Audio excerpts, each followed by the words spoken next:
Sinon, à chaque récréation, tous les élèves sont là. Donc maintenant, les maternelles viennent matin, vers 8 heures, là. Ils font pour eux et puis ils s'en vont. Donc, maintenant, les élèves là, les grands là, des fois on les fait sortir pour venir voir comment on fait le lapin, je les fais sortir, comment le lapin mange, comment on commence à mélanger les feuilles, tout ça là. Voilà.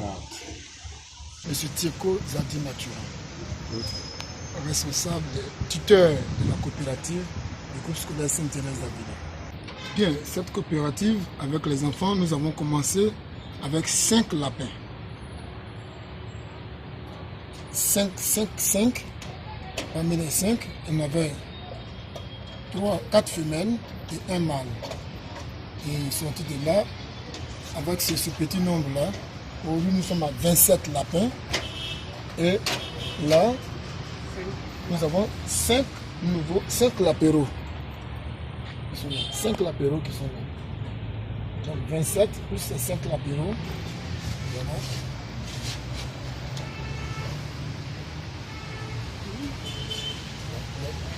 Voici là les 5 lapéros qui sont là. D'accord. On a commencé en décembre, après les fêtes. Après les fêtes de décembre, c'est là qu'on a commencé, probablement en janvier. Et puis bon voilà, nous sommes aujourd'hui à ce stade-là. Les enfants en y venant sont accompagnés par le tuteur que je suis et les dispositions sont prises pour éviter d'avoir des maladies, des différents tas de maladies. Donc déjà, en venant, les enfants même se permettent, ils servent l'eau, on leur apprend comment servir l'eau, comment donner à manger, et toutefois en évitant des contacts directs avec les lapins. Au niveau des enfants, franchement, c'est une grande émulation parce que ça les motive plus. Ils sont très émerveillés de venir en les voyant d'abord, en voyant les lapins, ils sont contents, et puis certains sont même motivés, viennent même acheter des lapins pour aller les élever chez eux à la maison pour poursuivre l'œuvre qui est faite ici à l'école. Je demanderai à mes autres collègues qui sont dans les autres écoles vraiment de ne pas minimiser, de ne pas sous-estimer l'entrepreneuriat.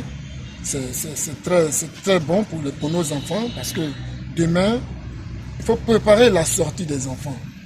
La sortie des enfants, ce n'est pas tous qui peuvent avoir le même diplôme. Il y a certains qui peuvent ne pas avoir le diplôme, mais déjà, partant déjà avec une motivation forte de ce type d'activité que nous menons dans les différentes écoles, pour certains, ça va leur servir de repère pour le futur. Je suis la sœur Francine Diassana, directrice de l'école Sainte-Thérèse d'Avila. Bon, en termes d'entrepreneuriat à l'école Sainte-Thérèse d'Avila, c'est devenu une habitude d'élevage des lapins. Je crois que l'école, depuis un certain temps, a opté pour cela. Naturellement, d'ailleurs, il faut dire, les enfants aussi aiment beaucoup les lapins. Ça fait partie de l'enfant. L'enfant aime naturellement les lapins. Et donc, ils sont tout contents en les voyant comme ça.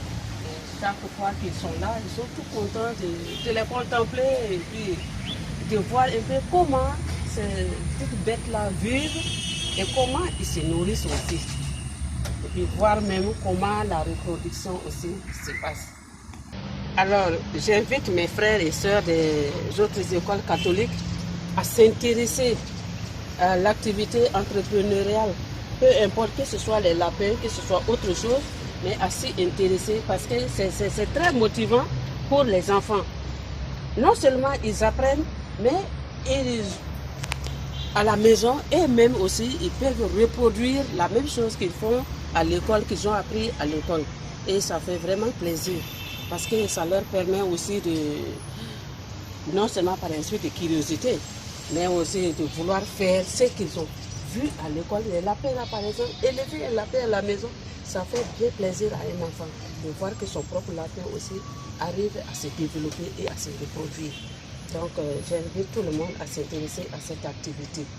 Pour la vente, ce sont les enfants eux-mêmes qui fixent les prix, qui prennent l'argent et qui vont avec l'argent-là, le prix à l'économie et remettre ça à l'économe pour que l'économe puisse garder. Et dès qu'ils en ont besoin pour autre chose, par exemple le prix du tourteau, ils partent chercher l'argent et puis ils donnent à celui qui était avec vous tout à l'heure, puis il va payer la nourriture des lapins. Et généralement, ce sont les parents qui viennent acheter les lapins. Donc, les enfants, eux-mêmes viennent et puis ils regardent ce qu'il faut vendre, ils les vendent et puis ils prennent l'argent. Mais c'est eux qui fixent le prix, personne ne discute du prix avec eux.